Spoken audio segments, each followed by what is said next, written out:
And so that is gonna be right now we're gonna be talking about reconquering Hammerknell. So in the previous Telara Tales video that I did, um, I talked about Elsbeth and how she she tried to fuck Regulus over, and he fucked right back. That's the simplest way I can explain it, I guess. Um, he decided that she was going to, or sorry, she decided that she was going to uh, basically raise an army from the River of Souls based on Regulus's demands. So he wanted her to raise an army, but then she kind of decided to double play him and raise her own army. So, and then once he found out that she was going to do that, when she died, he was like, that's okay. I didn't even want her anyways. I also talked about how Regulus tried to raise Asha Katari to be his second in command. And that may be why, Elspeth, once she found out, that's maybe why she decided to double play him. But yeah, in any case, Asha was in the River of Souls before she was before she was ascended by Orpheal. Or Silver, I forget. In any case, so we talked about that last time. Today we're talking about Hammernell, how it fell, and how it was reconquered. So when the Bloodstorm arrived on Telara and Achilleos' spawn, they hauled themselves up from the seas. So Achilleos is the dragon of water, or dragon, as he is now known, because he is not an actual dragon. He is an impersonation of a dragon. He isn't actually, spoiler alert, he is actually an Akvan, and we find that out, especially during Nightmare Tide. In any case, so Achilles' spawn, they hauled themselves up from the seas. Those mortals who were not dragged under the waves, they ran for their lives. Only one young scholar would not flee, because under the hideous gibbering and piteous screams, she heard someone singing a song of infinite knowing. And that is the siren song, basically. You want to know more. So, stealing a boat, she rowed far out to sea, where miles long monsters churned the waters with their writhing. She tied a rock to her legs and dove overboard. The weight dragged her into the crushing deeps, closer and closer to the song of the siren. In agony, she shut her eyes, and when they opened again, she looked upon the singer. Achilles gave her but a portion of the dread secrets he kept, and under their weight, her mind snapped. Her face was worn smooth, and her name vanished from memory. And that is how the faceless are come to be. When they are faced with Achilles, it's basically like the ritual in the faceless uh, the how would you say, like, in their um, it's their ritual of ceremony, basically, of becoming a faceless one. Not a faceless one, sorry. Yeah, the faceless. Sorry. She became the first leader of the abyssal. Sorry, the abyssal. The faceless ones. Yeah. Like her, some inquisitive souls refuse to control their thirst for knowledge, seeking answers to questions best left unasked. And by the way, I think that the person that they're talking about in this story, because that's not me writing, by the way. This is not Telara Tales is not any of my personal writing. Some of it might be speculations that I do, but when it's like solid information like these, like, this is a story that I did not write myself. So if I remember, yeah, this is the first leader of the Abyssal. This is actually still the leader of the Abyssal when the Faceless Man uh, was inducted himself and became a Tide Lord. So if I remember correctly, once you do the saga of the Abyssal. Yeah, once you do the saga of the Abyssal, you find out so much more about the Faceless Man's background, who he is. So you go through like the Pine Peak, find out about his mother. You find out about more about the Abyssal, like the rituals of induction and stuff like that. So yeah, you'll meet her during that quest line, during that legendary quest line. Um, like her, some inquisitive souls refuse to control their thirst for knowledge. They give themselves up to it, seeking answers to questions best left unasked. Others simply seek arcane power, even if they must drag it from the darkness. Only when they face Achilleos himself do they learn that such knowledge and power drove him beyond madness eons ago, and he is only too happy to lead them in the same direction. So yeah, I mean, Achilleos is the dragon of knowledge, the dragon of water, the dragon of the abyss, the dragon of madness. And however, you find out that he is not an actual dragon. So basically, as an Akvan, he was already so thirsty for knowledge, and he kind of joined the other dragons when they the dragons were missing another one. We find out in Nightmare Tide during the what's it called? The northern raid. Um, I forget what it's called now. So you find out during that raid that there is a dragon in that raid, and she was the actual dragon of water. She was the one that Achilleos replaced because she was locked up, and they could not take her out, or they forget, or they just like left her there and didn't care.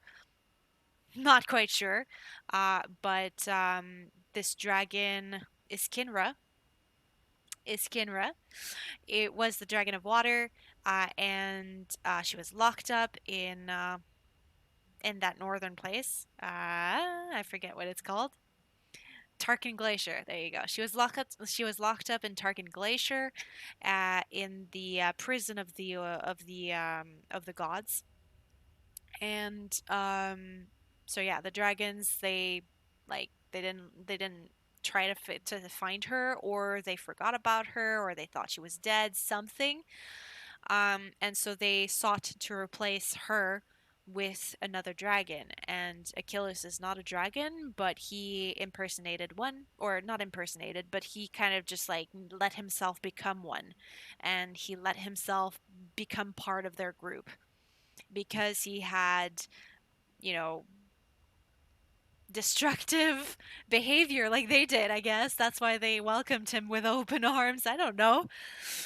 Somehow he became part of their group, and yeah, so he became mad once. I think he might have already been mad at that point, like he was already thirsty for knowledge before he met the other dragons.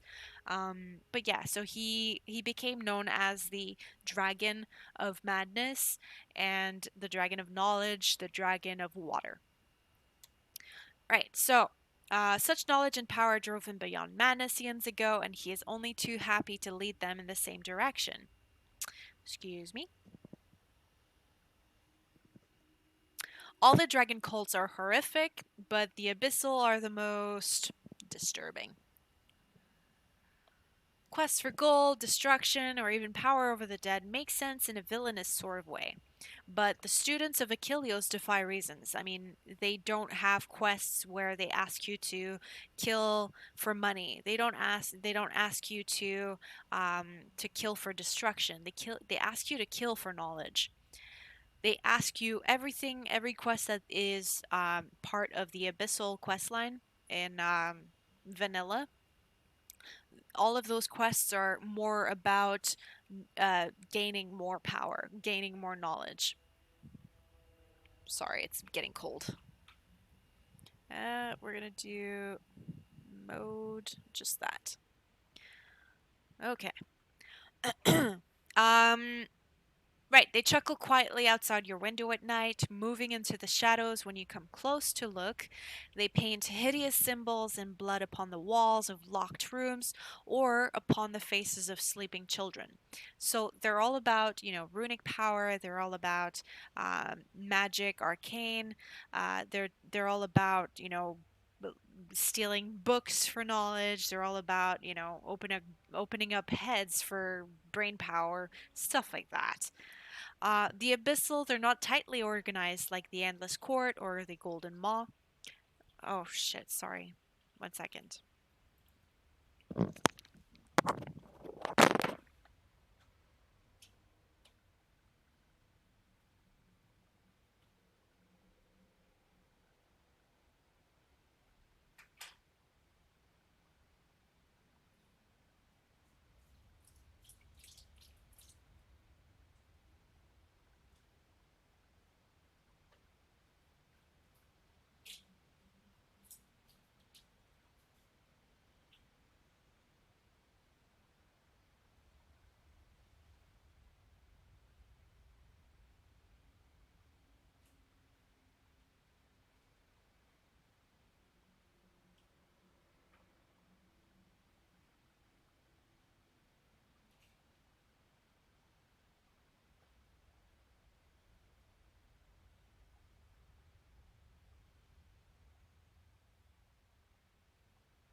Eeps. The AC was full of water, like the bucket of water was like overflowing a little bit. Yee. Whoops. All right, let's go back to the subject at hand. I cleaned up the mess. There was a bit of water like overflowing. Okay. Anyways, where was I? Oh, and my glasses. They are here. The Abyssal, they're not tightly organized like the Endless Court or the Golden Maw, but they operate in independent cells. So each Tide Lord has their own cabal, and like the Tide Lords and the Tide Ladies or whatever they're called, they don't necessarily communicate with each other. Like they all report to the same person, but they don't report like their doings necessarily. The central person, the leader of the Abyssal, the lady I was talking about earlier with at the beginning of the story over here. Oh shit, there it is. Sorry. Um, so the lady I was talking about at the beginning with like stealing a boat, she rode far out to sea, blah blah blah.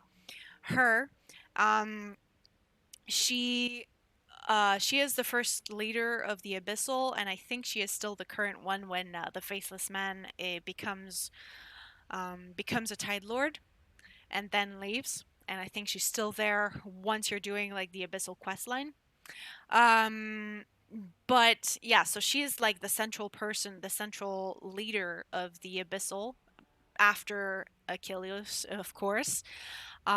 But like the cabals, the Tide Lords, etc. They report to her, but and she is like um she is telling them what to do, but it's not like it's a very tight communication line. Like they'll tell her, sorry, they'll tell her what she needs to know, but whatever they're doing behind closed doors, they won't report to her.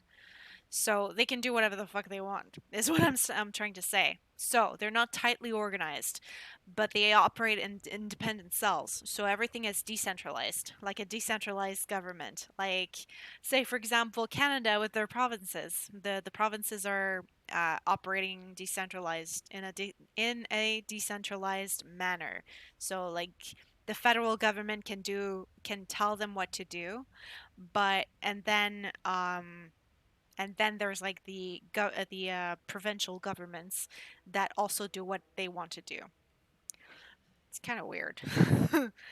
um, Individual Tide Lords remain in contact, concentrating cult efforts to free Achilleos and share his senseless gifts with the world. So that is the central idea of the Tide Lords of the Abyssal. They want uh, to free him. They want to free Achilleos and they want to share his knowledge, but that's all they share together. Like they might have different agendas beyond like freeing Achilleos.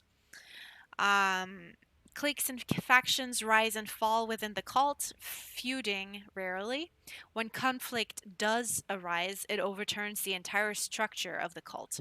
Such upheavals are carefully planned by the Tide Lords, for tumult pleases the lunatic dragon. So Achilles actually enjoys that. Like he's not actually he doesn't actually care that they're not organized that well. He's like, "Yay, chaos." A secretive cabal, the Abyssal are impossible to understand. Yet, every Telara knows the Abyssal on sight by their ornate, faceless masks. A former Abyssal himself, the faceless man of Meridian, Still wears his mask, sorry. Um, Mostly because we all pretty much understand that once you become a faceless man or woman, yeah, you pretty much lose your face.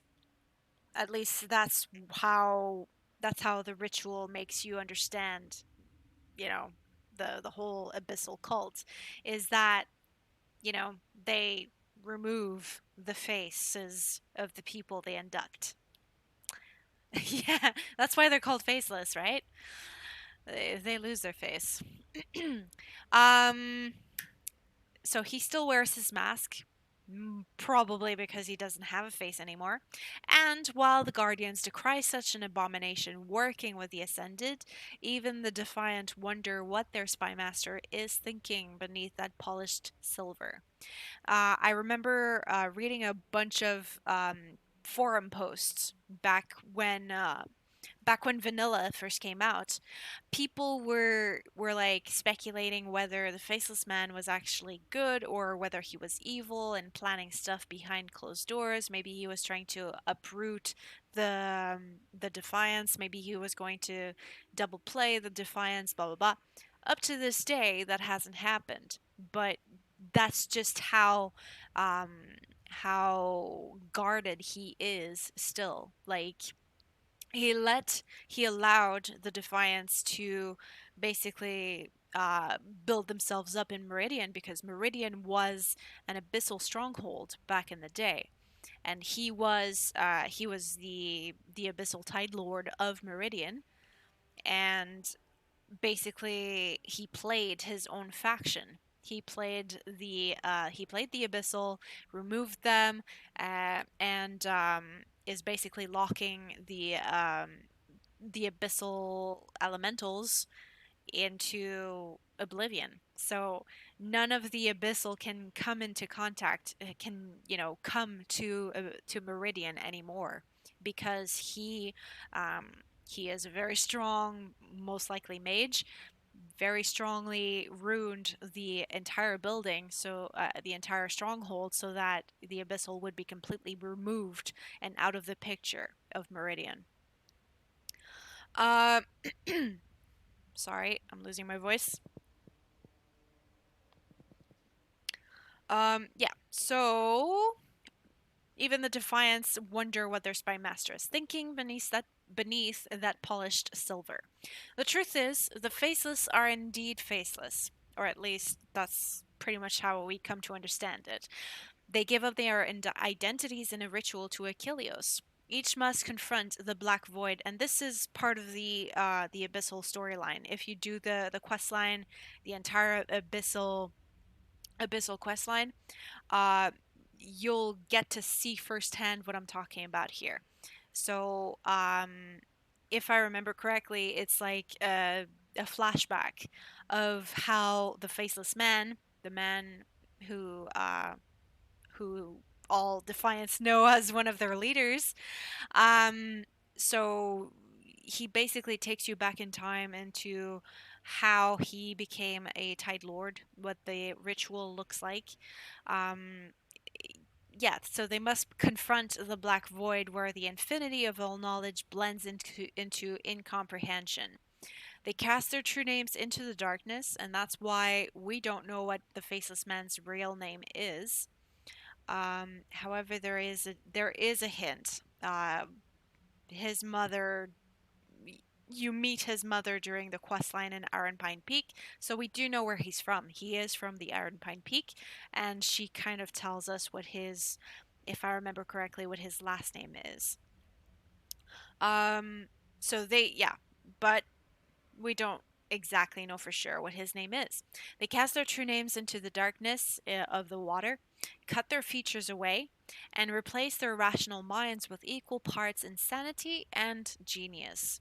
Kind of like Silver Valis, kind of like Orpheal. Whatever. It is tempting to underestimate the Abyssal as barking loons, but remember, Achilleos keeps his promise of great knowledge and clarity of thought, knowledge best forgotten, and the clarity of madness. So it's it's easy to think of them as just like mad cabal believers, as cultists and whatever, but the truth is they are so dangerous because of how not lunatic, because of how fervently they believe in their plight. They want to release madness into the world. Crazy, right? Jornaru, who we meet in what's it called? The halls of It's one of the first raids in Storm Legion. I forget what it's called. Um, yeah. So no, sorry. It's in Hammerknell. You meet Jornaru in Hammerknell. One of Achilleus's most loyal and powerful servants goes off in search of his master, Achilleus's prison, in order to free him and to give the Plane of Water its revenge against Telara for incarcerating him. It is Calyx the Ancient who uncovers his whereabouts. So Jornaru, he goes off into let me find out which dungeon it is. Um, we're gonna go there. We're gonna go specific dungeons, and it is the Abyssal Precipice. Okay, so in the Abyssal Precipice, the entire idea behind this dungeon is Dornaru. He goes off in the Abyssal Precipice, which is one of the Cabal's points of strength. So this is where one of the cells of the Abyssal are located, and he goes off, looks for Achilleos' prison, doesn't know where it is. By the way, it's in Moonshade Highlands, and he tries to find out how to free him, where the prison is, to give the Plane of Water, which is where not Achilleos, but where Iskinra is so that the elementals from the Plane of Water can get their revenge against Telara for locking Achilleos into um, stasis, basically. It's Calyx the Ancient. Calyx the Ancient is like a fish person who uncovers his whereabouts. He's one of the most fervent Achilleos followers. Hammerknell Fortress, ancient jewel of the dwarves and the eternal prison of Achilleos, has been sealed for centuries by King Molinar and his son Prince Dolan in order to contain within its walls the death corruption led by Estrode. Estrode is like an angel-ish person. I'm not quite sure what she is, but she's very good at like stealing souls. So she steals during the raids. Her main ability um, is to steal abilities from players. And so I'm not quite sure what part she played in Hammerknell before Hammerknell fell, but King Molinar and Dolan, they were dwarves who they were the king and prince dwarves that ruled this delve because this stronghold, this fortress, basically. So Harmonel was like the jewel of the dwarves in Moonshade Highlands, and it fell when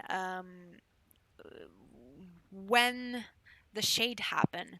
So the events of the shade, Regulus being freed, um, the basically the explosion of death magic around Telara, it freed the dragons, and one of the dragons that was freed, there was Greenscale that we talked about. We talked about Lathis. We talked about Malforge and how their prisons cracked.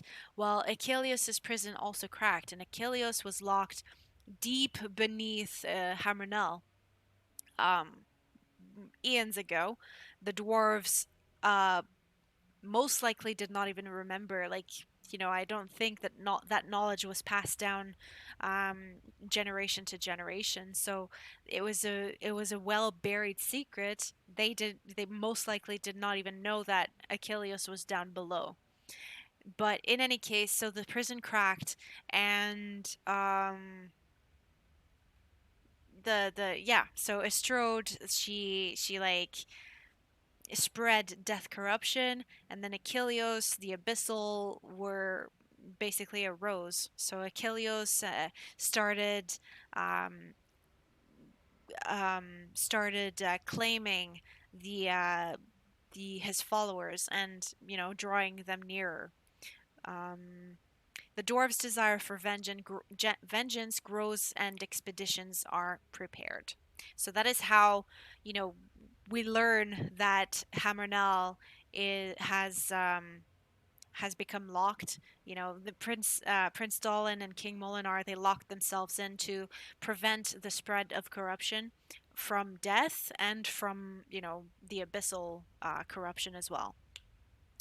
Abnormal activity is detected at the entrance to the citadel, and hostile spirits begin to escape.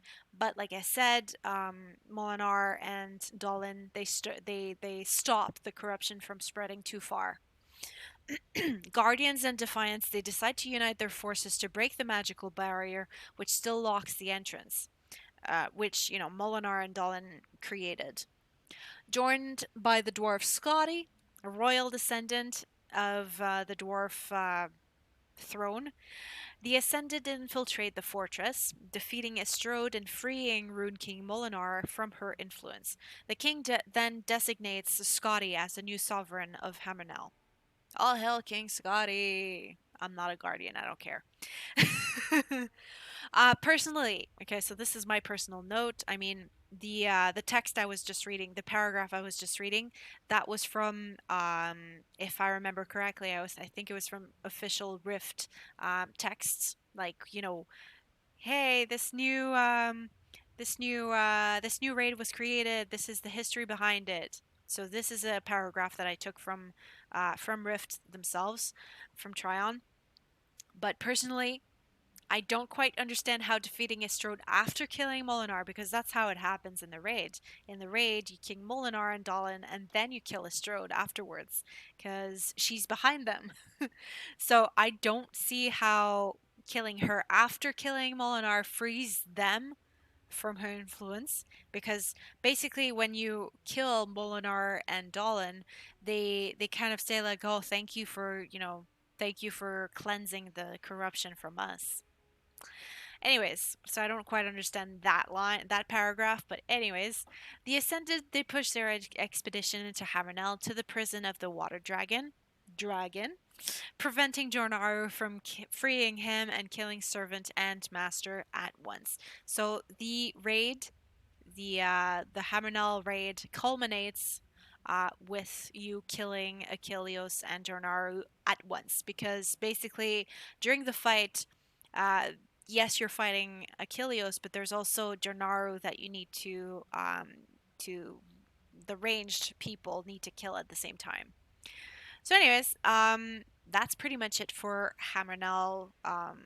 Reconquering Hammerknell and getting back in there and trying to free Hammerknell from the corruption of both the Abyssal and the death corruption from Astrode. Um, Oh, note. Okay, I just remembered. Yes, I know why Estrode was in Hammerknell. So the thing is that the dwarves, and this is completely outside of this text. Little aside note. So Estrode and other death spirits and beings, they were enslaved by the dwarves because the dwarves they practiced something known as runic magic, and for runic magic to happen, basically, if I go in game here, right? Oops, front, and I do this. Sorry, I'm just gonna kill them. Okay, so you see this thing in the middle here? This is a runic vessel, and these runic vessels they contain death magic. And so these things are what allow the dwarfs to control these beings, right? So these constructs and beings such as what's his face again? Merdantix. So runic magic really allowed the dwarves to control everything they wanted to. So they could control constructs. They could put souls and dead souls into the constructs in order to enslave them into making things for them, guarding things for them, carrying things for them, whatever. So death and runic magic basically was dwarf. Basically, it was about dwarves controlling dead spirits, and so when the shade happened and cracked the prison, it also cracked their control over death magic. So they became unable to control the runes. They became unable to control their vessels. And so that is how Estrode and other dead beings in that wing of Hammerknell, because there's three wings, right? There's Achilleos, so the Abyssal wing. There's the Death wing, and I forget which wing. H. Not zones. Raids. Um, I guess this. Nope. Storm Legion, Nightmare Tide, Hammerknell. Okay, so Astrode, Matron Zemira is also a death spirit. Garou is an abyssal, in the abyssal wing. Molinar and Prince Dolan, they're in the dead death wing of Hammerknell. Merdantix, he's considered like a part of the death wing. Um, and then Solrender Xylus, he's part of the death wing. But there's three wings. Anyways, I think there's two death wings and then the abyssal wing. Okay, so yeah, basically, when the shade event happened, when the explosion of death magic shook Telara, it also shook the prison of Achilleos, and it also shook the dwarves' control over death magic, which is runic magic. So that is how Everything broke loose in Hammerknell and started fucking things over. Now, thank you for watching. I hope you enjoyed this. Next time, we're probably going to talk about. Let's see. What's the next thing? Reconquering Hammerknell. We're probably going to talk about the Abyssal Cult a little bit more in depth. So, thank you for watching. I hope you enjoyed it. If you want to keep up with me, I do videos on. I do streams. Sorry, I stream about Rift sometimes, like this, Telara Tales, and I do also a lot of WoW, World of Warcraft videos. I may stream about other stuff sometimes, but for the most part, it's mostly WoW and a bit of Rift. So,